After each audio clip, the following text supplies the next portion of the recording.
अनुषंगाने आपण या ठिकाणी आज कलंकित मंत्र्यांच्या विरोधात आंदोलन केलेलं आहे, त्याच्या निलंबनाची मागणी केलेली आहे. काय नेमकं आंदोलन होतं, काय मागणी आहे? नाही, हे आज शिवसेना उद्धव बाळासाहेब ठाकरे गटाचं पूर्ण महाराष्ट्रभर आंदोलन आहे.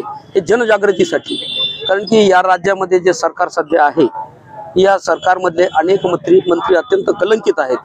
त्यांचे एक एक कारनामे जे लोकांसमोर आले आणि त्या अनुषंगाने विरोधी पक्षांनी त्यांना बाबा त्यांचे राजीनामे घ्या ही मागणी केली, पण विरोधी पक्षाच्या मागणीला सरकारने कुठली दाद दिली नाही.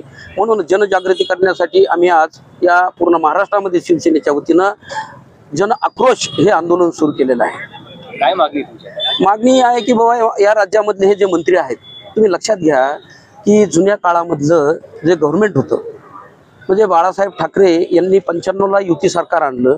त्या सरकारवर अण्णा हजारे त्या मंत्र्यांवर, त्या सरकारमधल्या मंत्र्यांवर, खरं तर मनोहर जोशी सारखा एक निष्कलंक मुख्यमंत्री होता आणि त्या मंत्र्यांवर आरोप झाले.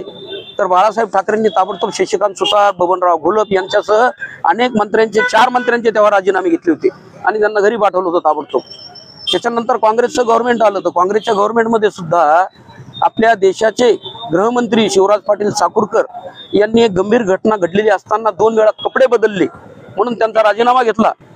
राज्याचे मुख्यमंत्री तत्कालीन स्वर्गीय विलासरावजी देशमुख हे ताज हॉटेलमध्ये अतिरेक्यांनी गोळीबार केल्यानंतर आणि कांड केल्यानंतर त्या ठिकाणी बघण्यास गेले, पण एक चित्रपट निर्माता सोबत नेला. आज मीडियाने एक असा आरोप केला की आपल्या मुलासाठी चित्रपट काढण्यासाठी त्या चित्रपट निर्मात्याला फक्त आरोप झाला की मुख्यमंत्री पदाचा त्यांना राजीनामा द्यावा लागला. आर पाटील म्हणले की बडे बडे शहरों में छोटी छोटी बातें होते रहती. आर पाटलांना गृहमंत्री पदाचा राजीनामा द्यावा लागला, कारण की लोक लज्जा होती, लोकांना मानणारं सरकार होतं, लोकभावनेचा आदर करणारं सरकार होतं. आज काय झालंय की आज आमचे कृषी मंत्री हे अनेकदा शेतकऱ्यांची हेटाळणी करतायत, शेतकऱ्यांबद्दल अत्यंत अनुद्गार काढतायत की काय म्हणतायत ते की तुम्ही शेतकऱ्यांना कर्ज दिलं तर तुम्ही यातून साखरपुडे करता, लग्न करतात, पंचनामे कशाचे ढेकळाचे करायचे का, असे वेगवेगळे. पण तरी त्या मंत्र्याचा राजीनामा होत नाही.